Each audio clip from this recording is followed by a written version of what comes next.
Running a business is not easy.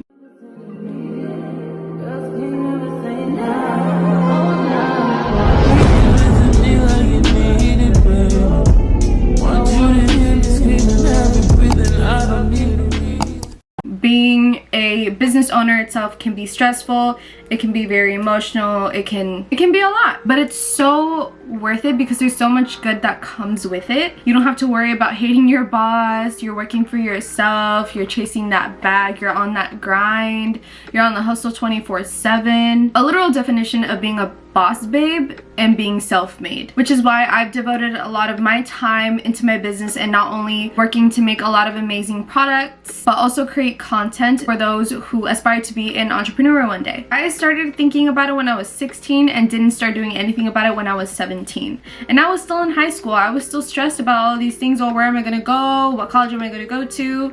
All that mumbo jumbo. The thing is, by the time I actually started investing into my business and I started creating content and went viral, that's when I realized that my life was gonna change and I had to do something about it, and I had to go the right way about it. I had to invest a lot of my time trying to figure out where I wanted to go, how I wanted to do it, and how I can successfully achieve my dream business. By the time I was 18, I soon realized that I was already making more money than I would at my normal job, and so I took the leap. I quit my job and went full-time and pursued my business. You're probably wondering, what is she talking about? Why is she telling me this? Most of you guys know that I like hosting webinars on a monthly basis, and because I haven't hosted one in a while, I wanted to make this one pretty special. The next webinar is going to be about becoming a pro boss when it comes down to finding your vendors, finding manufacturers, etc., how to approach them, how to calculate your margins, and choose your desirable profit, which will also help you get an idea of how much you want to pay yourself. If you're someone who loves looking at motivational videos, inspiring content, things that motivates you to like manifest, because manifestation is real. Manifestation is honestly such a beautiful word. I will be hosting this webinar Wednesday, June 16th at 11 a.m. Pacific time. I will be leaving the other time zones somewhere on the screen. I'm really excited for this webinar because it's something put together very clearly. A lot of entrepreneurs don't really talk about this kind of stuff because some things are meant to keep private, but I've also made it my mission to help others around me to achieve their goals. And that's why I'll be hosting this webinar. So if you'd like to join the session with me live, I'll be hosting it. I'll be able to answer your guys' questions and give you all the best tips and advice on what to expect and how to approach a vendor and finding the best of resources that you can for your business, and you want to get there and you want to learn and use that knowledge to your best ability in the future, or get a better idea of what it's like running a business, then this webinar is for you. If you're watching this on YouTube, you can go to the link down in my description box, but if you're watching this on my Instagram, click the link in my bio. Have a binder or notebook with some pens and pencils ready for the webinar. Notebooks are definitely going to be your best friend because the business life is real. If you're trying to look for the right resources and you'd like to know more about how to find a vendor and partner with a manufacturer, here are some of the key points that will be pointed out in the presentation. Number one will be finding vendors, where, how, and why, how to prepare yourself, how to approach your vendors, what to always ask your vendors, the questions that a lot of vendors tend to ask you, which is super important because you'd want to know what to expect. A really important quick tip and advice when it comes down to speaking with your vendors so you can get the best of best deals. Identifying a scammer. You really want to know this because if you don't want to lose that money. You really don't. Defining what a margin is and how to calculate them for your business, and a quick lesson on profit and how to get there and how to correctly and wisely choose it, as well as how to build it, of course. Here's all the information that you need to know regarding the webinar. I hope to see you guys there, and I hope you guys have a good morning or a good afternoon and a good night from wherever you are in the world. Bye, chicas.